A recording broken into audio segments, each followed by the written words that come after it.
रात्रि का जो विश्राम होता था महारानी कैकेयी के भवन में करते थे। कैकेयी के भवन की ओर जैसे जाने लगे तो दरवाजे पर मंथरा बैठी थी। मंथरा ने कहा महारानी कैकेयी भवन में नहीं है, कहाँ है? तो कहते हैं कि वो कोप भवन में है। कोप भवन जानते हो किसे कहते हैं? पहले के जो राजा होते थे वो एक से अधिक रानियां रखते थे। तो अगर किसी रानी को, किसी महारानी को कोई शिकायत होती थी तो उस शिकायत के लिए अलग से महल बनाया जाता था, भवन बनाया जाता था, उसे कहते थे कोप भवन। और आज की भाषा में मान लो तो झगड़ा करने का महल, झगड़ा करने वाला भवन। किसी ने हमसे पूछा महाराज जी आजकल लोग क्यों नहीं बनाते कोप भवन? तो हम उनसे कहते हैं कि आजकल लोगों को कोप भवन बनाने की जरूरत ही नहीं पड़ती, लोगों का घर ही कोप भवन है। आए दिन तो झगड़े होते, घर ही कोप भवन है कि नहीं? आए दिन तो घर से आवाज आती मारे रहे कुटे रहे, मारे रहे कुटे रहे। तो बनाने पहले की रानियां ऐसे बात बात पर थोड़ी रूठती थी।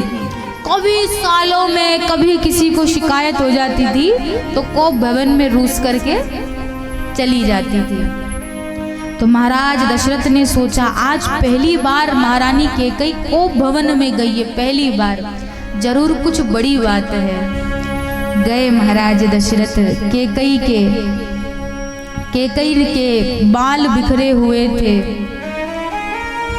सफेद वस्त्र पहन रखे थे और गहने सब इधर उधर बिखरे पड़े थे, सब गहने बिखरे पड़े थे। जमीन पर पड़ी थी, जमीन पर लेटी थी महारानी कैकेयी। दशरथ जी गए।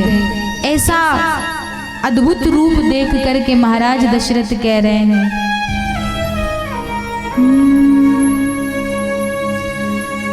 जाय निकट नभ कह मृदु बानी, जाय निकट कह मृदु बानी, प्राण प्रिया के ही हेतु रिसानी, प्राण प्रिया के ही हेतु रिसानी, प्राण प्रिया के ही हेतु रिसानी, प्राण प्रिया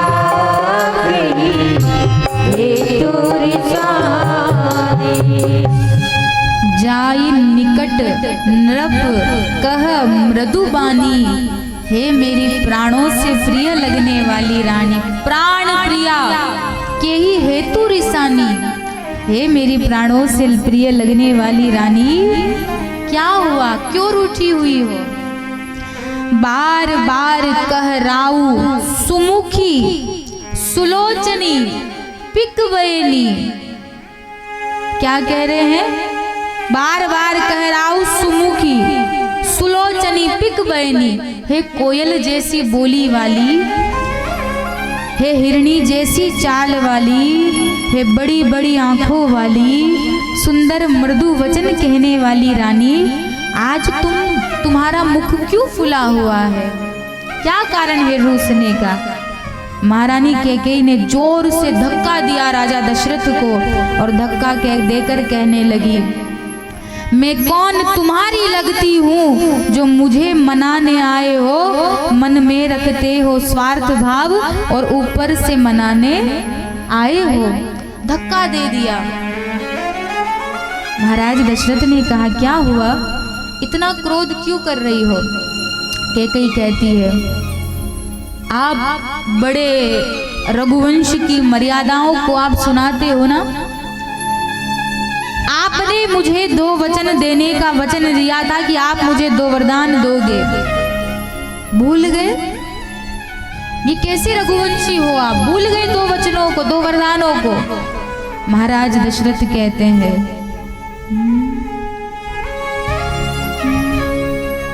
झूठे हूँ हम ही दोष जन दे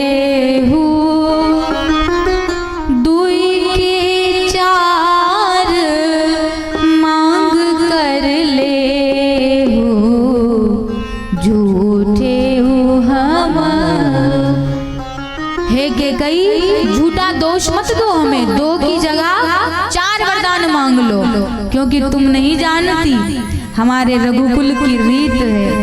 क्या रीत है? रघुकुल रीत सदा चली आई, प्राण जाओ बरु वचन न जाई। राम सिया राम, ओ सिया राम, जय जय राम। राम सिया राम, सिया राम, जय जय राम।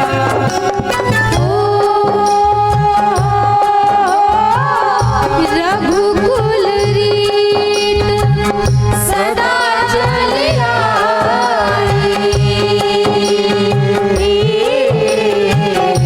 प्राण जाई पर वचन न जाई। राम सिया राम, सिया राम, जय जय राम। राम सिया राम, सिया राम, जय जय राम। राम सिया राम, सिया राम, सिया राम, राम सिया राम, सिया राम, सिया राम, राम सिया राम, सिया राम, सिया राम, राम सिया राम, सिया राम, सिया राम। बोलो राम सिया राम, सिया राम, जय जय राम। राम सिया राम, सिया राम, जय जय राम। महाराज दशरथ कह रहे हैं कि रघुकुल रीत सदा चली आई, प्राण जाई बरु वचन ना जाई। ये हमारे रघुकुल की रीत है, भले ही प्राण चले जाए पर वचन नहीं जाते। बोलो क्या चाहिए तुम्हें?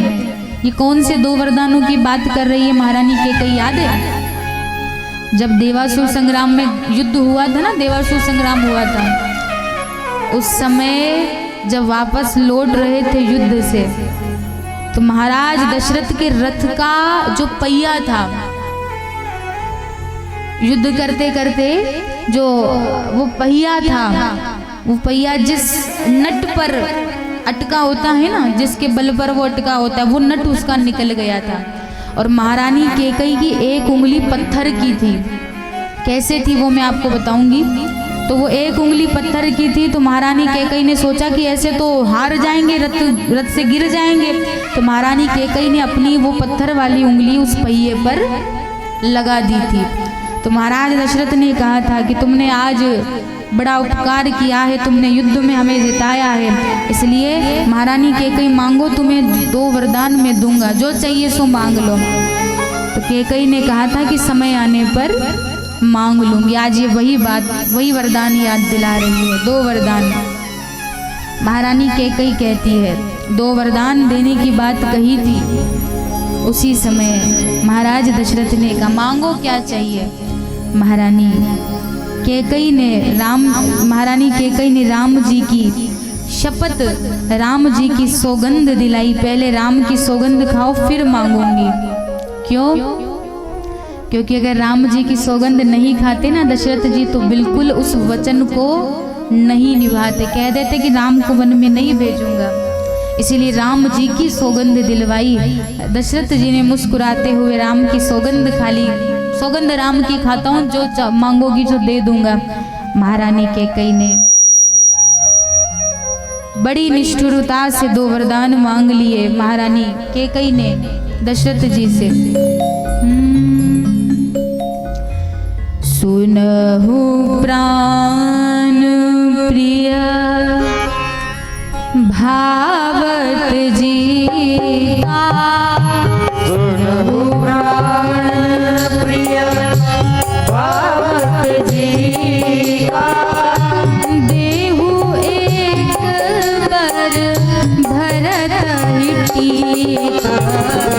सुनहु प्राण प्रिय भावत जी का, देहु एक बर भरत टीका। का सुनहु प्राण प्रिय।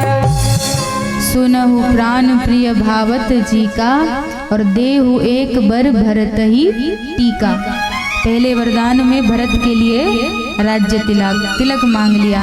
दशरथ जी मुस्कुराते हुए कहने लगे, वाह कैकेयी, इस वरदान के लिए राम की सौगंध दिलाई, जाओ मैं भरत को राज्य दे देता हूँ बस। अरे कैकेयी, तुम नहीं जानती मेरा राम तो इतना सरल है, इतना सरल है, इतना सरल है। अगर मैं उसे राज्य नहीं दूंगा, भरत को दे दूंगा ना, तो भी मेरा राम तो कोई विरोध नहीं करेगा। कोई बात नहीं, जा दिया, दूसरा मांगो। महारानी कैकेयी ने हाथ जोड़कर दूसरा वरदान मांगा। ये तुलसी बाबा ने लिखा है साफ साफ। पहला वरदान तो ऐसे ही मांग लिया, सुनो प्राण प्रिय भावत जी का, देहु एक बार भरत ही टीका। लेकिन दूसरा वरदान हाथ जोड़कर मांगा। मांगहु दूसर वर कर जोरी, मांगहु दूसर वर कर जोरी। पूर्वहु नाथ मनोरथ मोरी, पूर्वहु नाथ मनोरथ मोरी। तापस बेस विशेष उदासी, 14 वर्ष राम वनवासी। तापस बेस। महारानी कैकेयी कह रही है, हाथ जोड़कर मांग रही हूँ क्या? पूर्वौ नाथ मनोरथ मोरी, ये मेरा पूर्व का मनोरथ है। कौन सा? संत बताते हैं कि महारानी कैकेयी एक बार राम जी को बगीचे में खिला रही थी। मायावी शेर बनाया, मायावी शेर राम जी ने रचा। शेर ने राम जी को मुंह में दबा लिया। कैकेयी माता रोने लगी जोर जोर से, मेरे बेटे को छोड़ दे शेर, तुम मुझे खा जा पर मेरे राम को छोड़ दे। राम जी का मुख बाहर था। राम जी ने कहा, मैया आप सरयू जी का जल लेकर के वचन दो, वचन लो कि जब मैं 27 वर्ष का होऊंगा तो आप मुझे वनवास में भेजोगी 14 वर्ष का, तभी ये शेर मुझे छोड़ेगा। महारानी कैकेयी ने सोचा, मेरे लाल को, मेरे राम को ये शेर खा जाए, इससे बढ़िया तो मैं ये कलंक अपने ऊपर ले लूंगी। जल लिया और संकल्प ले लिया और शेर ने राम जी को छोड़ दिया। जो लोग राम जी के वन जाने में माता कैकेयी को दोष लगाते हैं ना, समझना उन्होंने कभी राम कथा सुनी ही नहीं। महाराज, राम जी के वन जाने में माता कैकेयी की कोई गलती नहीं थी। महाराज, ये सब तो राम जी की माया थी। राम जी का माता कैकेयी का कोई दोष नहीं था। पहला कारण ये शेर वाला। दूसरा कारण, महारानी कैकेयी जब छोटी थी, इनके आंगन, इनके घर, इनके महल में गुरुजी पधारे। गुरुदेव जब पधारे तो रात्रि में जब गुरुदेव सो रहे थे, माता कैकेयी बड़ी चंचल थी, तो अपनी आंख में काजल लगाकर आधा काजल गुरुदेव के पूरे मुख पर लगा दिया। और जब मुख पर लगाया, गुरुदेव जागे, पानी में अपना मुख देखा तो क्रोध आया। उनको पता नहीं था कि बच्चे ने किया है। तो गुरुदेव ने श्राप दे दिया कि जिसने भी मेरे मुख पर ये काला कालीन पोती है ना, जिसने भी मेरे मुख पर ये काला काला कलंक लगाया है, ये कलंक तो धुल जाएगा, लेकिन उसके जीवन में ऐसा कलंक लगेगा जो जीवन भर नहीं धुलेगा। ये श्राप दिया था। दूसरी बात, जिस उंगली से ये कलंक लगाया है मेरे चेहरे पर, उसकी वो उंगली पत्थर की हो जाएगी। ये 2 श्राप दिए थे।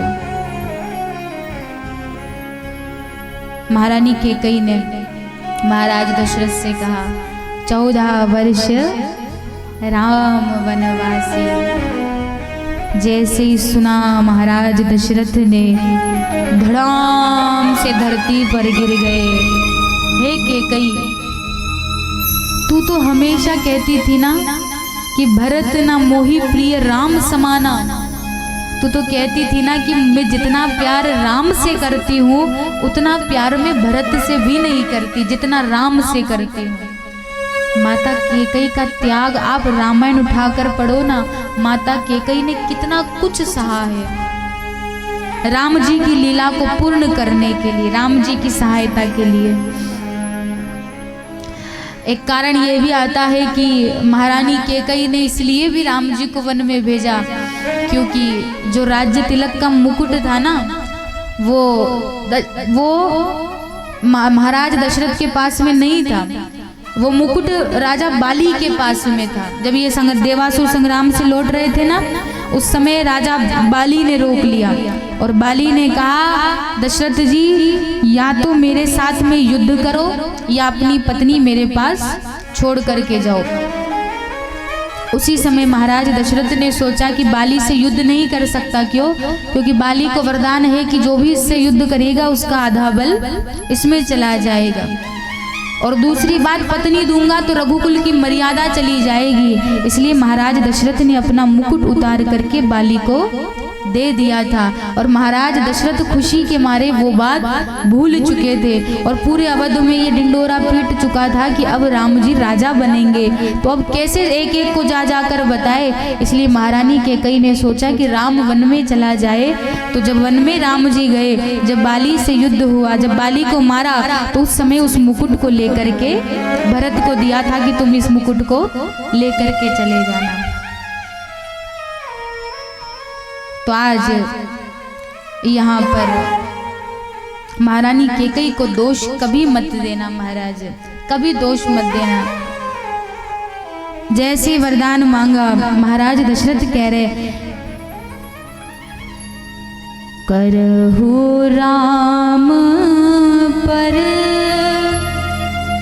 सहज स्नेहु, करहु राम पर सहज स्नेहु, करहु राम पर सहज स्नेहु, करहु राम पर सहज स्नेहु, केहि अपराध आज बन देहु, केहि अपराध आज बन देहु। हे कैकई करहु राम पर सहज स्नेहु, केहि अपराध आज बन देहु। हे कैकई तुम तो राम पर इतना लाड लुटाती हो, इतना प्रेम करती हो, आज ऐसा राम ने क्या कर दिया जो तुम उसे इतनी बड़ी सजा दे रही हो। तुम्हें राज्य चाहिए ना, भरत के लिए राज्य, मैं भरत को राज्य दे दूंगा, लेकिन हाथ जोड़ कर कहता हूँ कैकई मेरे राम को, मेरे प्राण को मुझसे दूर मत करो कैकई। अगर राम वन में गया तो कैकई मैं मर जाऊंगा। कैकई ने कहा अगर राम वन में नहीं गया तो मैं मर जाऊंगी। प्रात होत मुनि वेश धर, जो न राम वन जाही। अगर राम वन में, महाराज दशरथ कहते हैं कैकई अगर राम वन में गया तो मैं मर जाऊंगा और नहीं गया तो तुम मर जाओगी, तो बताओ किसका मरना ज्यादा ठीक रहेगा। महारानी कैकई ने कह दिया कि आपका मरना ज्यादा ठीक रहेगा, आपका मरना। महाराज दशरथ ने सोचा हे राम ये जगत बड़ा दुखदाई रे, सुख की आस तजो मेरे भाई। जिस कैकई को थोड़ी देर पहले दशरथ जी कह रहे थे हे सुमुखी, हे सुलोचनी, हे पिकवयनी, हे मेरी प्राणों से ज्यादा प्रिय लगने वाली रानी, क्या कह रहे थे? मेरी प्राणों से प्रिय लगने वाली रानी। उसी प्राणों से प्रिय लगने वाली रानी ने एक सेकंड में कह दिया कि तुम्हारा मरना ज्यादा ठीक रहेगा। ये संसार है, ये दुनिया है, आप इस दुनिया के लिए चाहे कुछ भी कर लो, आप जरा सी गलती करके देख लेना, आपका किरा धराया सब पानी में मिल जाएगा महाराज।